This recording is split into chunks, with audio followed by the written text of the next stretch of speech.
Let's be honest, this is one of those topics that makes people shift in their seats.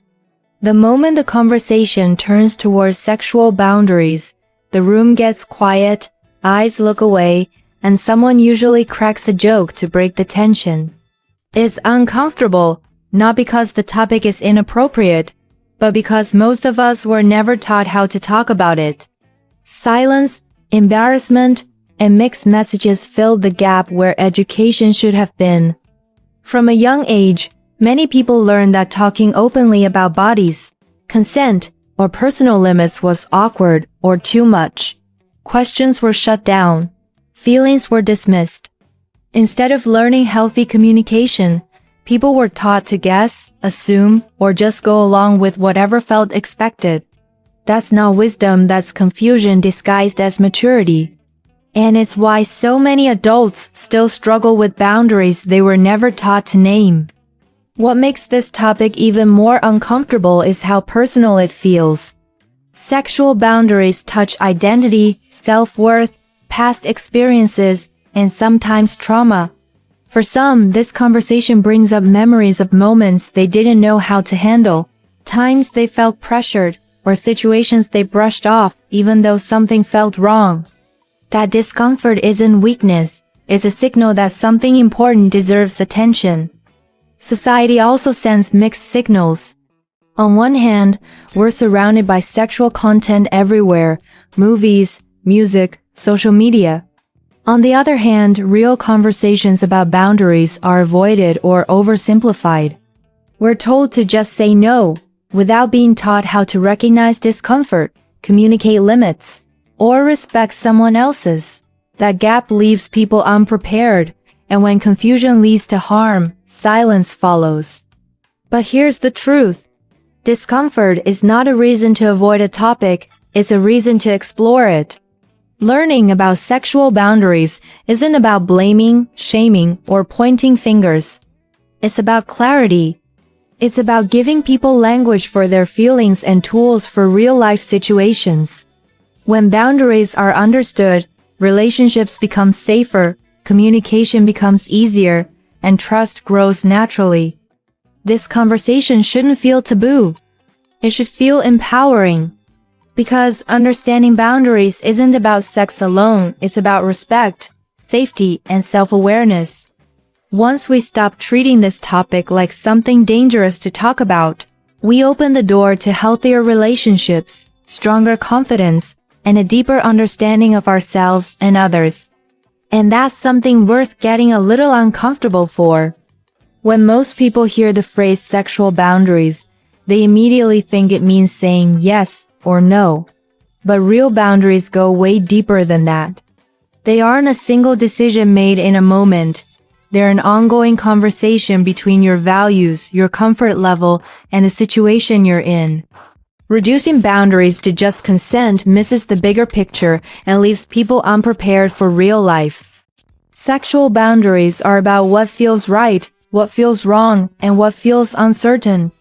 Sometimes the answer isn't a clear yes or no, it's not yet, I'm not sure, or this makes me uncomfortable. Those responses are boundaries too. A healthy boundary doesn't need to be loud, aggressive, or justified. It exists simply because you feel it. And no one is owed access to your body, time, or intimacy just because you didn't say no fast enough. Boundaries also change depending on context. What feels comfortable with a long-term partner may feel completely different with someone new. What feels okay one day might feel wrong the next. That doesn't make someone confusing or inconsistent, it makes them human. Real boundaries are flexible, responsive, and shaped by emotional safety, trust, and connection, not pressure or expectation. Another piece people often miss is that boundaries include emotional and psychological space, not just physical touch. Feeling pressure to share intimate details, being pushed into conversations you're not ready for, or being guilted for needing time are all boundary violations. If something leaves you feeling tense, anxious, or disconnected afterward, that's your body signaling a crossed boundary, even if nothing technically happened. Healthy sexual boundaries are also about how you respect others. It's not just knowing your limits, but paying attention to theirs. Silence, hesitation, or mixed signals aren't green lights. They're cues to slow down and check in. Real respect shows up in patience, listening, and a willingness to stop without resentment. If someone gets angry, dismissive, or manipulative when a boundary is expressed, that's not passion, that's a red flag. At their core, sexual boundaries are about safety and self-respect. They protect trust instead of killing attraction. They create clarity instead of confusion. When boundaries are understood and honored, intimacy becomes deeper, not colder. Because the strongest connections aren't built on pressure, they're built on mutual understanding, choice, and care. Most people talk about boundaries like they only matter in dating or sex, but that's a huge misunderstanding. Boundaries are a life skill. They shape how you move through the world, how you protect your energy, and how you teach people to treat you. If you only use boundaries in romantic situations, you're already too late. The truth is, sexual boundaries grow out of everyday boundaries, the ones you practice at work, with family, with friends, and even with yourself. When someone struggles to set sexual boundaries, it's usually not about attraction or desire. It's about people-pleasing, fear of conflict, or the habit of putting others' comfort above their own. Those patterns don't suddenly appear in intimate moments. They've been there for years. If you have trouble saying no to extra work, uncomfortable conversations, or emotional labor you didn't agree to, it becomes much harder to speak up when things turn physical or personal. Boundaries are also about awareness. Knowing your limits requires paying attention to your body and emotions. That skill shows up everywhere. It's the ability to notice tension in your chest when someone pushes too far, or that uneasy feeling in your gut when something feels off. People who are disconnected from their needs in daily life often ignore those signals, and that's when boundaries get crossed, not because they didn't know the rules, but because they didn't trust themselves. Learning boundaries as a life skill also means understanding that discomfort isn't danger, but ignoring discomfort can lead to it. Setting boundaries may feel awkward or scary at first, but that temporary discomfort protects you from long-term harm. This applies whether you're turning down a request, ending a conversation, or slowing down intimacy. Confidence with boundaries doesn't come from being tough, it comes from being practiced. Another reason boundaries are a life skill is that they teach mutual respect. When you honor your own limits, you become better at respecting other people's. You stop pushing, assuming, or taking silence as permission. You learn that real connection doesn't require forcing closeness. It grows when both people feel safe enough to choose it freely.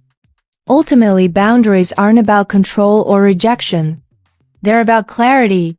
They reduce resentment, prevent burnout, and protect relationships instead of damaging them.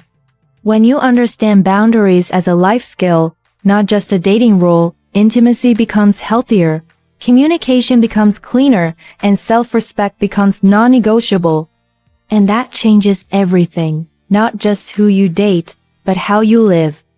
At the psychological level, boundaries are not rules we invent, they are safety systems built into the human brain. Long before we have words for consent or limits, our nervous system is constantly scanning for safety or threat. This is called neuroception, and it's the reason you can feel uneasy around someone without knowing exactly why. Boundaries are how the mind and body communicate that information to the outside world. When boundaries are respected, the brain relaxes. When they're ignored or violated, the brain goes into defense mode. Psychologically, safety is the foundation of connection. The brain cannot fully relax, trust, or enjoy closeness if it feels pressured or uncertain. When boundaries are clear and honored, the nervous system stays regulated. Heart rate stabilizes, muscles relax, and thinking becomes clearer. This is why people often say they feel at ease around someone who respects boundaries, is not just emotional, it's biological. The body recognizes safety before the mind does. When boundaries are crossed, even in subtle ways, the brain reacts. Stress hormones like cortisol increase, and the body prepares to protect itself. This can show up as freezing, shutting down, people-pleasing, or going along with something just to escape the discomfort. Many people later blame themselves, asking why they didn't speak up. But psychology tells us this response isn't weakness, it's survival. The brain chooses what it believes is the safest option in that moment. Past experiences also play a huge role. If someone grew up in an environment where their no was ignored, punished, or mocked, their nervous system may associate boundary setting with danger. As adults, they may feel anxiety, guilt, or fear when asserting limits, even with safe people. This is learned conditioning, not a personal flaw. Healing boundaries means retraining the nervous system to understand that safety and self-expression can coexist. Boundaries also create psychological safety for others. When expectations are clear, people don't have to guess, push, or read between the lines. Clarity reduces anxiety on both sides. Healthy boundaries allow trust to form because everyone knows where they stand. There's less confusion, fewer misunderstandings, and more genuine consent. Ultimately, boundaries are how the brain protects dignity and autonomy. They are not walls that block connection, but guardrails that make connection possible. When you understand the psychology behind boundaries and safety, it becomes clear that respecting limits isn't optional, it's essential. Safety isn't the absence of harm, it's the presence of choice. And boundaries are what make that choice real. Consent and boundaries often get used like they mean the same thing, but psychologically, they're doing two different jobs. Think of consent as a moment and boundaries as a system. Consent is the clear agreement to a specific action at a specific time. Boundaries are the ongoing limits that define what feels safe, acceptable, and respectful across situations. One answers, "Is this okay right now?" while the other answers, "What is okay for me in general?" Consent is active and present tense. It can be given, changed, or withdrawn at any moment. Just because someone agreed yesterday doesn't mean they're agreeing today. Just because someone said yes once doesn't mean it applies forever. Real consent isn't silent, pressured, or assumed. It's clear, informed, and freely given. Psychology shows that when people feel rushed, guilted, or afraid of consequences, their yes may be compliance, not consent. Boundaries, on the other hand, exist before consent even enters the picture. They shape the environment in which consent happens. Boundaries include emotional limits, physical comfort zones, time, energy, and personal values. For example, someone may have a boundary that they don't engage in intimacy without emotional trust. Within that boundary, consent still applies to every step. Boundaries set the framework. Consent operates inside it. A key psychological difference is that boundaries are proactive, while consent is reactive. Boundaries are communicated to protect well-being ahead of time. Consent responds to a specific request or moment. When boundaries aren't clear, people may feel forced to make consent decisions under pressure. This is where confusion, regret, and emotional harm often happen. Another important distinction is that boundaries belong to the individual, while consent involves another person. You don't need permission to have boundaries. You don't need someone else to agree with them. Consent, however, is mutual and relational. It requires communication between people. When someone respects your boundaries, consent becomes easier and safer. When boundaries are ignored, consent becomes complicated or impossible. Psychologically, mixing up consent and boundaries can lead to self-blame. Many people think, "I consented, so I shouldn't feel uncomfortable." But discomfort often signals that a boundary was crossed, even if consent was technically given. The nervous system remembers pressure, confusion, and lack of safety, not just words. Understanding the difference empowers people. Boundaries help you know yourself. Consent helps you communicate with others. Both are necessary for healthy interactions, but they are not interchangeable. Consent without boundaries is fragile. Boundaries without consent are incomplete. When both are present and respected, interactions become grounded in safety, clarity, and genuine choice, not obligation or fear. People struggle to set boundaries not because they don't know what they want, but because their nervous systems have been trained to prioritize safety through approval. Psychologically, many of us learned early that being liked, accepted, or needed was safer than being honest. When approval becomes survival, boundaries feel dangerous, even when they're necessary. One of the biggest reasons people struggle with boundaries is fear of rejection. Saying no risks disappointment, conflict, or abandonment. For someone who has experienced emotional neglect, criticism, or unstable relationships, that risk feels enormous. The brain links boundary setting with loss, even when the situation is safe. So instead of protecting themselves, people overextend, stay silent, or say yes when they mean no. Another major factor is conditioning. Many people were raised in environments where boundaries were ignored or punished. Children who were told they were too sensitive, selfish, or dramatic for expressing limits often grow into adults who doubt their right to have them. Over time, this creates a pattern where discomfort is normalized and self-protection feels wrong. If you were never taught that your limits mattered, enforcing them later can feel unnatural. People-pleasing also plays a huge role. For people who identify as helpers, caretakers, or peacekeepers, boundaries can feel like betrayal. They equate love with sacrifice and availability. Psychology calls this relational overfunctioning, taking responsibility for other people's emotions at the expense of your own. In these cases, boundaries trigger guilt, even when they're healthy. There's also a lack of emotional awareness. Many people don't recognize a boundary until it's already been crossed. They ignore early signals like tension, fatigue, resentment, or anxiety. By the time they realize something is wrong, the situation feels too big to address calmly. This makes boundary setting feel explosive instead of normal. Power dynamics add another layer. In workplaces, families, or relationships where one person holds more power, setting boundaries can feel risky. People fear consequences, losing opportunities, status, or connection. This is especially true for those who have experienced trauma, where asserting boundaries once led to punishment or harm. Finally, society often celebrates selflessness while quietly shaming self-protection.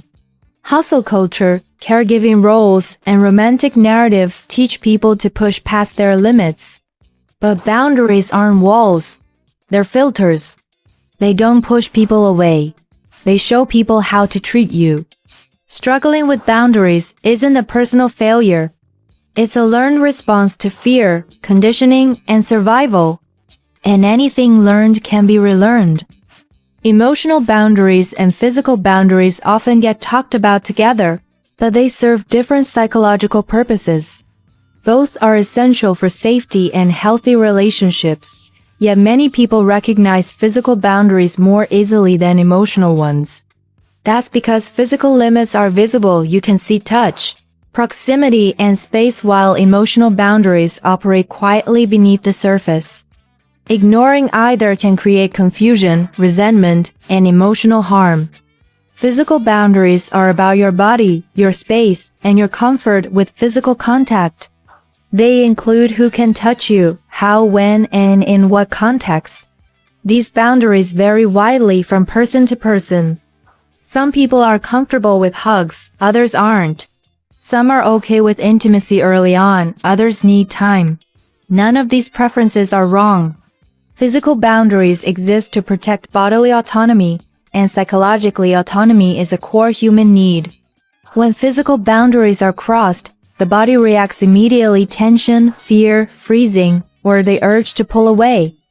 Emotional boundaries, however, are about your inner world. They protect your feelings, thoughts, values, and mental energy. Emotional boundaries define how much you share, how deeply you connect, and what emotional responsibility you take on for others. For example, feeling pressured to disclose personal trauma too soon, being made responsible for someone else's happiness, or being guilted for needing space are emotional boundary violations, even if no physical line was crossed. Psychologically, emotional boundary violations can be harder to identify because they often feel subtle. You might feel drained, anxious, or overwhelmed without knowing why. Over time, weak emotional boundaries can lead to burnout, resentment, and loss of self-identity. People may confuse emotional closeness with emotional obligation, believing that caring means constant availability. In reality, healthy emotional boundaries allow connection without self-erasure. The two types of boundaries are deeply connected. When emotional boundaries are weak, physical boundaries often follow. Someone who struggles to say no emotionally may feel pressure to allow physical closeness they're not ready for. Likewise, respecting physical boundaries without respecting emotional ones still creates harm. Safety requires both. Healthy relationships honor both boundaries equally. They allow space without punishment and closeness without pressure. They don't demand access to your body or your emotions as proof of love or loyalty. When both emotional and physical boundaries are respected, trust grows naturally, intimacy feels safe, and connection becomes a choice rather than an obligation. Understanding the difference empowers people to protect themselves fully, not just physically, but emotionally too. Boundaries aren't about shutting people out. They're about staying whole while letting the right people in. A real-life boundary violation doesn't always look dramatic or obvious. Most of the time, it's subtle, confusing, and easy to explain away in the moment, which is why it's so damaging. Understanding how boundary violations actually happen in everyday situations helps people recognize them sooner and trust their instincts instead of questioning themselves. Imagine this scenario. Someone is on a date with a person they like. Conversation is good, chemistry feels natural, and everything seems fine. Early on, they clearly say they want to take things slow. The other person agrees verbally, even says they respect that. On the surface, it looks healthy. But as the night goes on, small things start to shift. The person moves closer without asking. Touch lingers a little longer each time.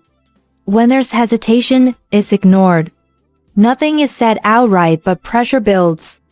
The boundary violation here isn't about one single action. It's about pattern and persistence. The original boundary, I want to take things slow, was acknowledged but not honored.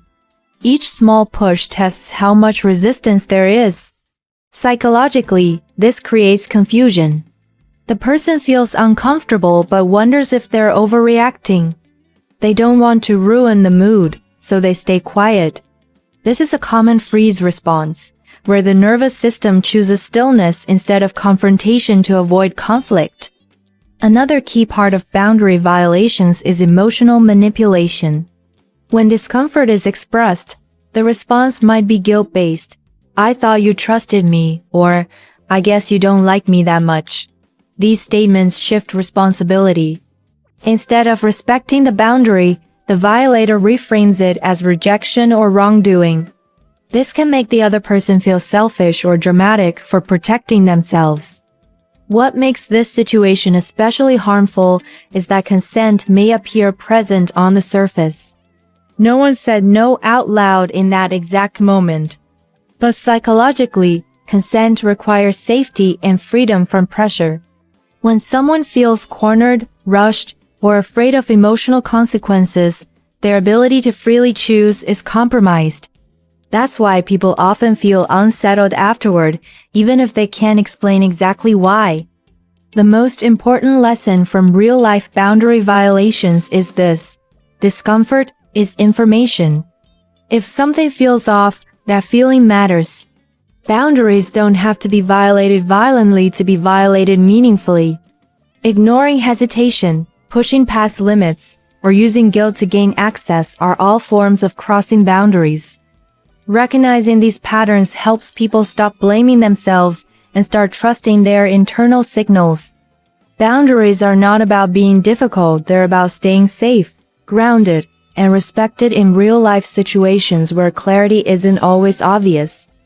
Communicating boundaries clearly doesn't require being harsh, confrontational, or emotionally detached.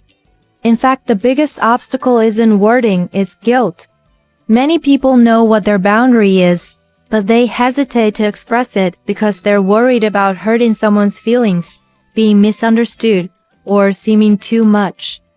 Psychologically, this guilt comes from the false belief that protecting yourself automatically harms others. It doesn't. Clear boundary communication starts with self-trust. You don't need a long explanation or a perfect reason. Boundaries are not courtroom arguments. They don't need evidence to be valid. Simple, direct language is often the most effective. Statements like, "I'm not comfortable with that," "I need to slow this down," or "that doesn't work for me," are complete sentences. They communicate clarity without hostility. Tone matters more than volume. Calm, steady delivery sends a powerful message to the nervous system, both yours and the other person's. When you speak without apology or defensiveness, you reinforce that your boundary is normal, not negotiable.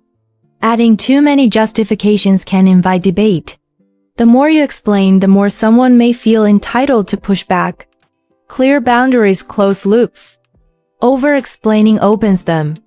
Guilt often shows up because people confuse boundaries with rejection. Saying no to a behavior is not the same as rejecting a person. You can care about someone and still say no. In fact, healthy relationships rely on this balance. When guilt arises, it's helpful to remind yourself that discomfort in the moment prevents resentment later.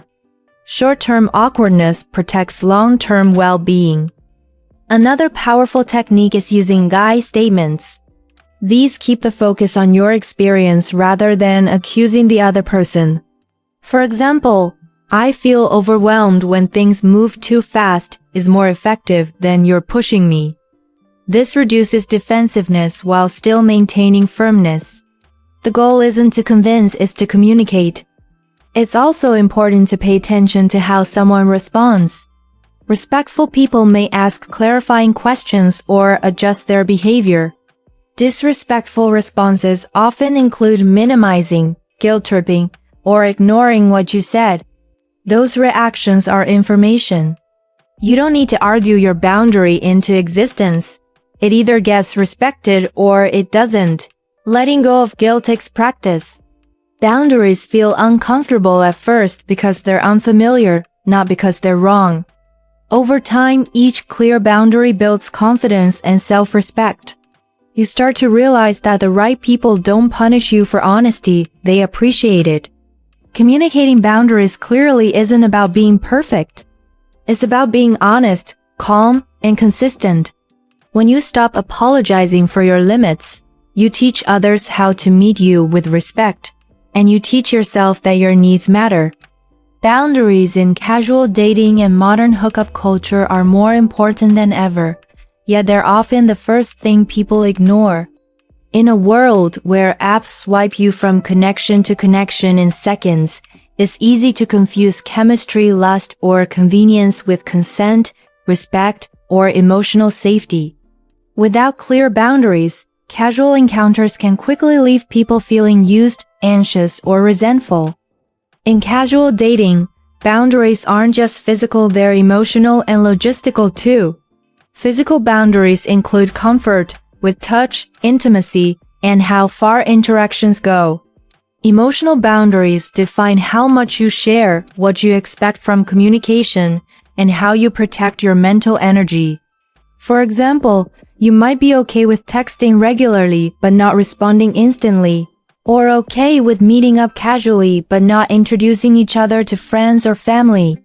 These limits keep you grounded and prevent overinvestment before trust is earned. Psychologically, boundaries act as a personal safety net. They signal to your nervous system and your partner what is safe and acceptable. Without them, stress and discomfort build, often without conscious awareness. Many people in hookup culture stay silent because they fear judgment, rejection, or losing attention. This is where the confusion between consent and pressure often happens. Someone may verbally agree but feel internally uneasy. Respecting boundaries ensures that both parties stay aligned, reducing miscommunication and emotional harm. Technology adds another layer of complexity. Texts, DMs, and social media blur the lines of availability and attention. Someone may assume constant communication equals consent for physical or emotional closeness, but boundaries clarify expectations before misunderstandings occur. Setting boundaries around messaging, meeting frequency, and personal space protects autonomy while still allowing connection. Boundaries also communicate self-respect. They show that you value your own needs and expect the same consideration from others. In casual dating, this prevents burnout and helps maintain clarity about what you truly want. People often mistake boundaries for rigidity or overreaction, but the truth is they create freedom. Freedom to enjoy experiences without compromising well-being. Ultimately, boundaries in modern dating are about clarity, choice, and mutual respect. They aren't walls, they're guideposts that help you navigate attraction, intimacy, and connection safely. In a fast-paced world of swipes, texts, and hookups, your boundaries are the tool that keeps your mental, emotional, and physical health intact. Respect them, communicate them, and stick to them, and casual dating becomes empowering, not overwhelming. When boundaries are broken, the psychological impact can be more profound than people realize. Boundaries, both physical and emotional, serve as invisible fences that protect our sense of self, safety, and well-being. When someone crosses them, it triggers a cascade of reactions in the brain and body, often without conscious awareness. Physiologically, the nervous system responds first. The amygdala, the brain's threat detector, registers a boundary violation as danger, even if there's no immediate physical harm. This can activate the fight, flight, or freeze response. You might feel sudden tension, anxiety, or anger. Sometimes, people experience a low-grade sense of unease that lingers, even if the violation was subtle, like someone ignoring a personal limit or emotional request. The body remembers these breaches, storing them as implicit warnings for future interactions. Psychologically, broken boundaries often lead to confusion and self-doubt. Many people internalize the violation, asking themselves, "Was I too sensitive?" or "Did I overreact?" This self-blame is particularly common in relationships where manipulation or gaslighting occurs. When someone repeatedly ignores your limits, your brain starts to question your perception of reality. Over time, this can weaken self-esteem and make it harder to assert boundaries in the future. Emotionally, a boundary violation often causes resentment, anger, and a sense of betrayal. These feelings can appear even in casual or seemingly minor interactions. For example, if a coworker repeatedly interrupts or dismisses your contributions despite being told to stop, the repeated violation chips away at trust and safety. In intimate relationships, crossing sexual or emotional boundaries can create trauma responses, including hypervigilance, withdrawal, or overcompensation to regain control. Repeated boundary violations also affect interpersonal dynamics. When people ignore or disrespect boundaries, communication breaks down. Trust erodes, intimacy suffers, and conflict becomes more likely. On a larger scale, chronic violations can influence patterns of attachment, causing people to avoid closeness or over-accommodate others to prevent confrontation. The good news is that awareness and intervention can reverse much of the damage. Recognizing when a boundary has been violated and taking clear, calm action communicating limits, seeking support, or removing yourself from the situation helps retrain the nervous system and restore self-respect. Psychologically, boundaries are both protection and empowerment. When broken, they hurt, but when reinforced, they rebuild strength, autonomy, and trust in yourself. In short, boundary violations aren't just social annoyances, they're emotional and neurological events. Understanding their impact equips people to protect themselves and respond in ways that preserve mental, emotional, and physical well-being. Healthy boundaries are more than rules, they're a foundation for confidence, trust, and overall well-being. When people consistently honor their own limits and communicate them clearly, they send a powerful message to themselves and others. I respect myself, and I expect the same from you. This simple principle has profound psychological and relational effects. Confidence grows naturally when boundaries are enforced.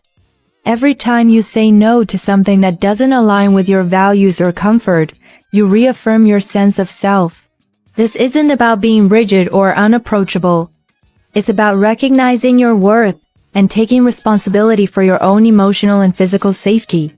Psychologically, respecting your own limits strengthens self-efficacy, the belief that you can navigate life successfully and make decisions that protect your well-being.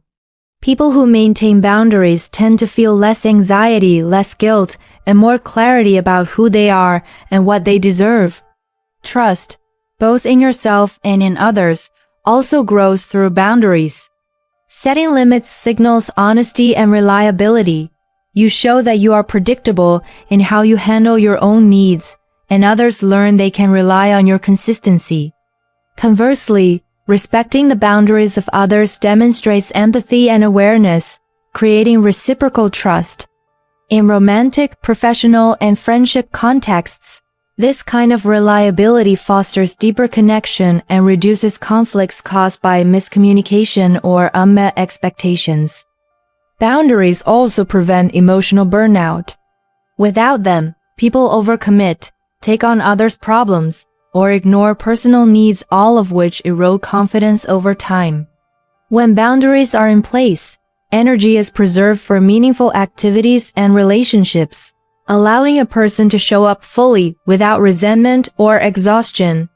This balance reinforces self-respect and demonstrates that your presence matters without being overextended. Importantly, healthy boundaries normalize vulnerability in safe spaces. They allow individuals to engage openly without fear of exploitation or harm. For example, someone who communicates that they need personal space after a tough day can still maintain intimacy, but on terms that feel safe. This creates an environment where trust is mutual and emotional closeness doesn't come at the expense of well-being. In short, boundaries are not barriers, they're frameworks for thriving. By defining what's acceptable and what isn't, people protect themselves, strengthen their confidence, and foster genuine trust in relationships. When boundaries are clear, life feels more controlled, interactions feel safer, and personal power grows, empowering people to engage fully without compromising who they are. Healthy boundaries transform respect from something you hope to receive into something you consistently experience and give. Mastering the skill of setting and maintaining boundaries isn't just about avoiding conflict or saying no, it's a life-changing tool that reshapes the way you interact with the world, how you see yourself, and the kind of relationships you cultivate. Think of boundaries as the invisible framework that protects your mental, emotional, and physical well-being. Without them, it's easy to feel drained, taken advantage of, or like you're constantly giving more than you get. With them, life becomes more intentional, controlled, and empowering. When you start valuing your own limits, you naturally build confidence. Every time you communicate a boundary clearly, whether it's turning down extra work, declining a social obligation, or saying no to physical intimacy you're not ready for, you reinforce that your needs matter. That confidence spills into every area of life. You start trusting your instincts, feeling less guilt about prioritizing yourself, and approaching relationships and work with clarity instead of fear. Psychologically, this strengthens self-efficacy, reduces anxiety, and fosters a sense of personal power that can transform everyday decisions. Boundaries also change how others perceive and treat you. People learn quickly that respecting your limits is non-negotiable, which improves communication, reduces conflict, and builds trust. This is especially critical in friendships, romantic relationships, and the workplace, where miscommunication or overstepping can create resentment or stress. Healthy boundaries encourage mutual respect. They don't shut people out. They create space for genuine connection. Beyond relationships, mastering boundaries can prevent emotional and physical burnout. By knowing your limits and honoring them, you avoid overcommitting, overextending, or taking on others' problems. This frees up mental energy for the things that truly matter: personal growth, meaningful connections, and goals that align with your values. Ultimately, boundaries are a form of empowerment. They teach self-respect, help you navigate complex social dynamics, and allow you to engage fully with the world on your own terms. This life skill isn't just nice to have.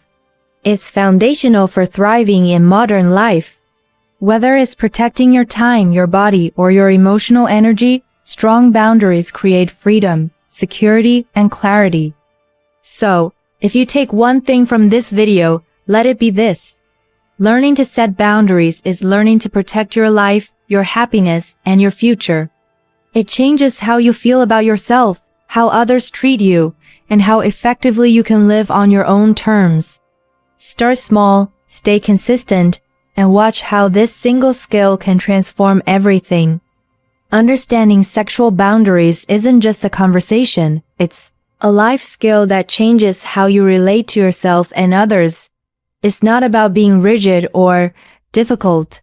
It's about safety, self-respect, and emotional clarity.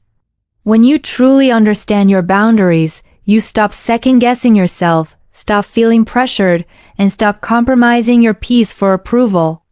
This skill is your tool to navigate intimacy, consent, and connection without confusion or regret. It's a protective shield for your mental, emotional, and physical well-being, and it teaches others how to respect you in every interaction. Learning to set and communicate boundaries transforms relationships. You start recognizing what feels right and what doesn't, understanding that discomfort is information, not failure. You can enjoy intimacy without fear, build trust without losing yourself, and engage in relationships that honor your needs and limits.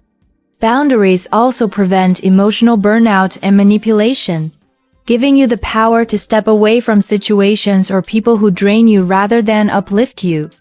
Psychologically, this strengthens self-confidence, reinforces self-worth, and creates a sense of empowerment that carries over into friendships, dating, and professional life. This skill is more than just self-protection, it's a roadmap for healthy connections. People who understand boundaries navigate modern dating, casual encounters, and committed relationships with clarity. They know the difference between consent and coercion, comfort and compromise, presence and pressure. They can communicate effectively without guilt-tripping, or over-apologizing. Over time, boundaries cultivate emotional safety, which becomes the foundation for trust, respect, and deeper intimacy. If this video helped you identify patterns you didn't notice before or gave you language for feelings you've had but couldn't express, leave a comment below. Share your experiences or ask questions. Your insights might help someone else realize their worth. And stay tuned, because the next video will dive even deeper into emotional safety, attachment styles, and how to recognize healthy intimacy early on. Remember, understanding sexual boundaries isn't a one-time lesson. It's a lifelong skill that protects you, empowers you, and leads to connections that feel safe, genuine, and fulfilling. Start practicing today and watch how your relationships and your confidence transform.